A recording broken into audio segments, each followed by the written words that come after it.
saya minta maaf, jangan dilaporkan. Videonya itu ceritanya pas habis viral podcast, dia kan ngasih lihat. Terus habis itu aku sempat bilang ke anak-anak, yang bagian itu nggak usah ditayangin. Tapi ternyata mereka lupa dan udah keburu naik. 2-3 jam kemudian pas gue cek, loh kok ini ada? Gue bilang suruh edit di YouTube, dibuang aja gitu. Tapi orang udah keburu ambil viral kemana-mana gitu. Terus ya udah aku bilang ya udah bagaimana gitu. Yang penting kan gue udah berusaha ya jangan sampai ribut-ribut gitu kan. Tapi karena akhirnya tersebar ya bagaimana. Tapi aku lihat malah ada yang lebih versi panjang. Nah ada yang panjangnya itu, cuman itu bukan dari tempat saya ya. Yang panjang itu ada yang sujud, ada yang apa gitu. Itu bukan dari saya. Kemarin Mas Sunang Kalijaga itu nelpon lewat kolega saya. Aku bilang iya Mas, itu ada kesalahan di ini saya. Kalau misalnya berkeberatan karena katanya keluarganya berkeberatan segala macam, nggak apa-apa, nanti saya minta maaf.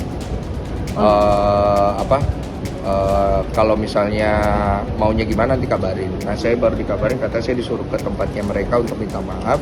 Nanti saya datang. Iya, soalnya kan permintaan dari pihak yang tersinggung ya saya datang minta maaf. Karena kan biar gimana, ada orang tua katanya di situ yang dia sakit hati gara-gara itu video segala macam. Saya bilang iya saya ngerti lah perasaan orang tua. Nanti saya minta maaf karena saya menghormati orang tua gitu. Iya, Feral ada nelfon, dia khawatir. Dia bilang bang, abang baik-baik aja gini segala macam. Dia bilang baik-baik aja, nggak ada masalah, lu santai aja. Lu fokus aja sama urusan kalian. Gue pribadi aman kok. Saya bilang saya bisa nyelesain ini dengan baik lah. Maksudnya kalian gak usah khawatirin saya. Fokus sama mama kalian, recovery, beresin masalahnya supaya keluarnya juga bagus. Karena ini kan kalau kayak begini kondisinya pasti dua belah pihak pasti akan dirugikan gitu. Nah tinggal selesai dengan baik aja. Mamanya juga, Kak Vena juga ada nelfon saya karena dia khawatir. Saya bilang nggak apa-apa Kak, semuanya baik-baik aja gitu. Kakak fokus aja untuk pemulihan dan lain-lain. Saya ada rasa takut itu jangan sampai Feral kenapa-napa. Saya takut jangan sampai nanti masalahnya jadi tambah besar. Karena menurut saya ini masalah keluarga yang menurutku harusnya selesai dengan baik. Itu yang saya takut. Kalau saya sendiri pribadi, ya saya kalau mau ditangkap, saya mau itu karena apa yang dirasa merugikan, ya itu adalah konsekuensi. Gitu. Dan saya pribadi nggak masalah kalau dengan ada kasus ini saya ditangkap masuk penjara. Saya pikir istri saya akan bangga gitu loh, karena saya tidak melarikan diri atau gimana. Iya, tapi kan kalau bisa kan nggak perlu lapor-lapor ya, kita kan minta maaf gitu. Karena kalau misalnya ada dirugikan, saya pribadi pasti minta maaf. Karena masalah benar salah itu bukan faktor utama buat saya. Faktor utama adalah saya pribadi harus menunjukin sikap bahwa kalau ketika ada orang yang tersinggung, ya kita harus minta maaf. Karena ketersinggungan itu adalah sesuatu yang bersifat emosional atau perasaan yang tidak bisa kita terlalu logikakan. Ya. Gitu loh. Yang namanya orang bisa tersinggung, siapa yang bisa tersinggung. Dan saya sebagai seorang manusia, saya harus menghargai orang lain tersinggung. Apalagi dia bilang ada orang tuanya, dan saya juga punya orang tua, ya saya harus minta maaf. Karena saya tidak ada itikat atau niat untuk memojokkan siapa-siapa. Saya harus ada di tengah. Iya, tadi yang aku bilang dia ada nelfon, khawatir, terus sekarang ini kondisinya dia sudah mulai agak sedikit membaik. Kamu bilang, Kak Vena nggak apa-apa, nggak usah khawatirin saya. Masa kok saya ditambah terbebani sama saya bilang, ya Den, kamu ini ya, bantu doa gitu-gitu. Iya Kak, saya bilang yang terbaik lah. Terbaik buat Kak Vena, terbaik buat Mas Ferry, terbaik untuk keluarga dua belah pihak gitu loh. Karena dalam kondisi ini saya bilang, semua pasti akan dirugikan, tidak ada yang diuntungkan. Yang menang banyak si iblis, ya, sama pengacara biasanya. Itu pasti menang banyak. Ini kita cengli bicara gitu. Tapi tidak menyudutkan siapapun itu. Ini ya, bantu doa gitu-gitu. Iya Kak, saya bilang yang terbaik lah. Terbaik buat Kak Vena, terbaik buat Mas Ferry, terbaik untuk keluarga dua belah pihak gitu loh. Karena dalam kondisi ini saya bilang, semua pasti akan dirugikan, tidak ada yang diuntungkan. Yang menang banyak si iblis, ya, sama pengacara biasanya. Itu pasti menang banyak. Ini kita cengli bicara gitu. Tapi tidak menyudutkan siapapun itu, masalah ini harus selesai dengan baik karena ada keluarga misalnya, yang mereka sama-sama harus punya hidup lagi ke depan. Mereka harus menata kembali apa yang rusak. Dan semua pasti pengen punya masa depan yang baik. Harapannya segera berakhir dengan baik, dan saya mohon maaf kalau misalnya akhirnya ada yang tersinggung dengan video konten saya dan segala macam. Pastinya saya tidak mengharapkan itu, karena saya berharap kedua belah pihak fokus dengan masalahnya mereka untuk diselesaikan dengan baik, jangan melebar kemana-mana. Dan kalau misalnya sampai melebar ke saya mohon maaf sebesar-besarnya untuk keluarga besar Mas Ferry Irawan. Jangan sampai nanti masalah ini keluar dari jalurnya, mereka bisa selesaikan dengan baik. Semua dari masing-masing mendapat hikmat dan pembelajaran yang baik dari apa yang sedang terjadi. Kalau saya bilang saya mau laporin, bisa, sangat-sangat bisa, ya. Jadi kalau ada pengacara senior itu bilang tidak bisa dilaporkan, kata siapa? Emang dia hakim? Ya, jangan mendului proses-proses peradilan. Contohnya jangan mendului proses peradilan bahwa saat ini Mas Ferry sudah sebagai laki-laki bertanggung jawab, ya, masuk dalam tahanan pihak kepolisian. Artinya dalam proses hukum ini, yuk sama-sama kita jangan menjustifikasi. Banyak sekali contoh orang yang masuk ditahan belum tentu dia salah. Contohnya kemarin kawan saya juga Nikita Mirzani, ya, masuk, putusan pengadilan memutuskan apa? Bebas. Artinya masyarakat harus belajar lah, jangan cepat mengambil kesimpulan, jangan cepat menjustifikasi, menghakimi seseorang. Dan yang terutama pihak sebelah didampingi oleh pengacara yang senior, yang katanya ahli dan pakar hukum, harusnya bisa mengedukasi bahwa tidak boleh loh kita mendahului hukum, ya, dengan menghakimi orang. Yang pasti ini saya mau sampaikan, ya, buat edukasi juga kepada masyarakat dan para advokat khususnya. Tidak terkecuali apakah dia junior seperti saya atau senior. Artinya melihat, ya, fenomena yang sedang viral saat ini, yang sebenarnya urusannya adalah urusan rumah tangga, ya, nggak perlu lagi deh, udah cari-cari cari-cari bala bantuan. Kayak saya juga sangat menyayangkan, ya, ada seorang pengacara senior yang ada di pihaknya istri daripada klien saya ini menyatakan bahwa terkait dengan kasus kami mensomasi atau menegur, ya, menegur Denny itu, katanya saya dibilang oknum, ya, oknum, ada oknum pengacara, ya, yang mensomasi secara terbuka. Sekarang pertanyaan saya, kok bisa pengacara senior seharusnya yang membimbing kami sebagai yang junior ini menyatakan kami itu oknum?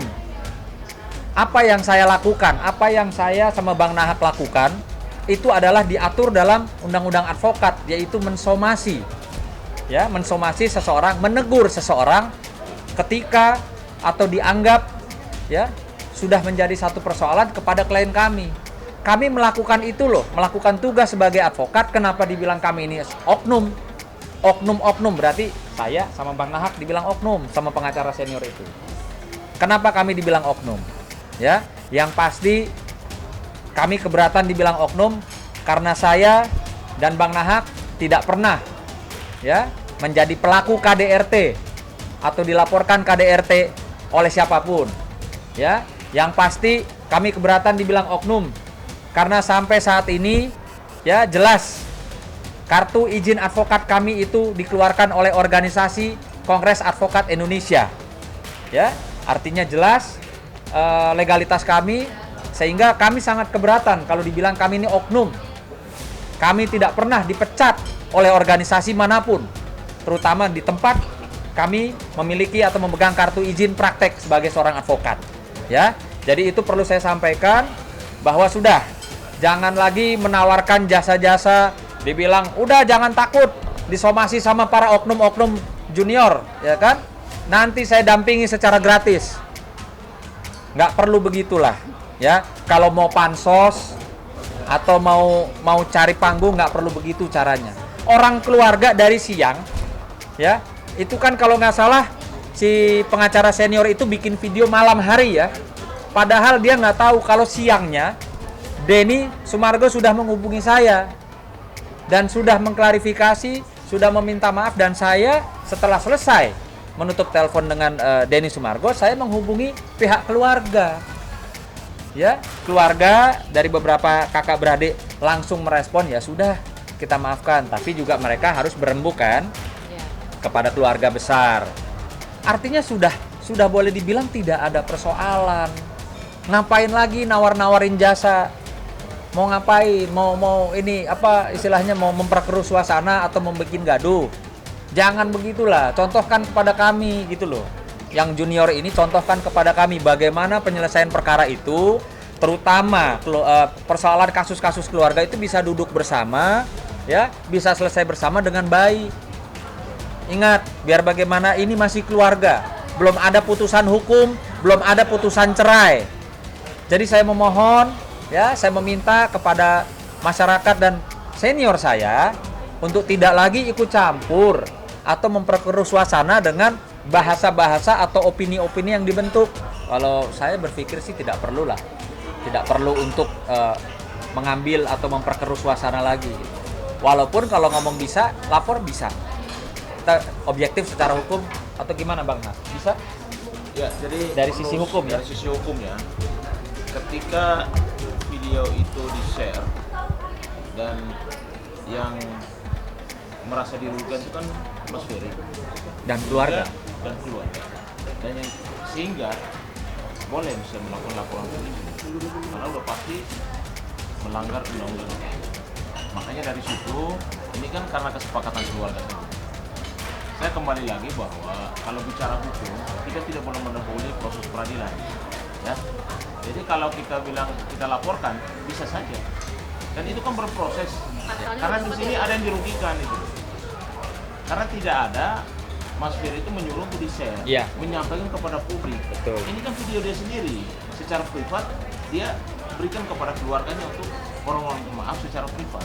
Tapi ternyata kan itu dipublikasikan tanpa seizin dan tanpa hak. Iya. Nah inilah persoalannya ketika undang-undang ITE itu hadir.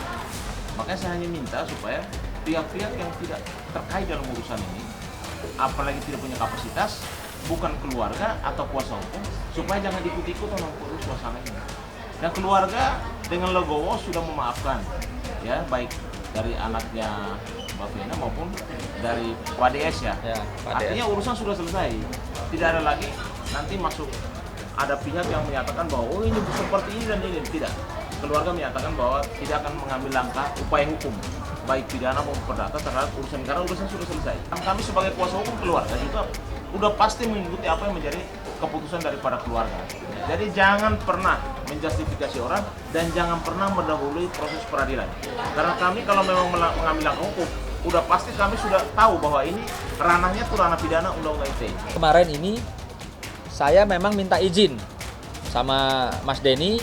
Saya bilang, Mas Denny, saya rekam ya pembicaraan kita untuk saya bisa perdengarkan kepada pihak keluarga. Oh ya, silakan Mas Sunan. Silakan. Artinya sebelum merekam saya sudah minta izin ya untuk supaya bisa diperdengarkan kepada keluarga. Sebentar. Bahas tentang apa yang dialami oleh ibunya Feral. Dia memperlihatkan video mamanya waktu di hotel dan video waktu Mas Ferry ngirim video ke dia minta maaf tanpa saya minta. Iya. Nah, tadi kita sama-sama dengar ya bahwa Mas Denny tidak meminta, tapi putra dari Mbak Vena yang memperlihatkan kepada Mas Denny, sehingga pada saat podcast tersebut terambillah gambarnya. Lalu di sini disampaikan juga Permintaan maaf, aku dengan senang hati sih minta maaf ke keluarganya ataupun ke Mas Ferry mengenai ada hal itu terjadi. keren. Itu pasti. Mas, ini aku mau izin ya, Mas Denny, aku mau izin.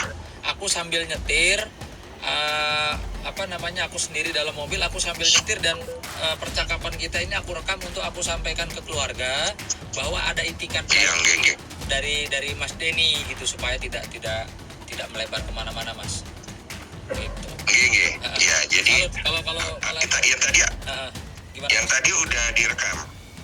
Udah saya untuk saya. Nah, artinya tadi kita sama-sama dengar bahwa memang percakapan saya per telepon sama Mas Denny, saya bilang saya rekam guna untuk menyampaikan langsung kepada pihak keluarga. Tadi keluarga sudah mendengar barusan ya bahwa ada itikat baik dari seorang Denny Sumargo ya, dia menyampaikan permohonan maafnya. Nah, mungkin untuk selebihnya saya serahkan kepada pihak keluarga.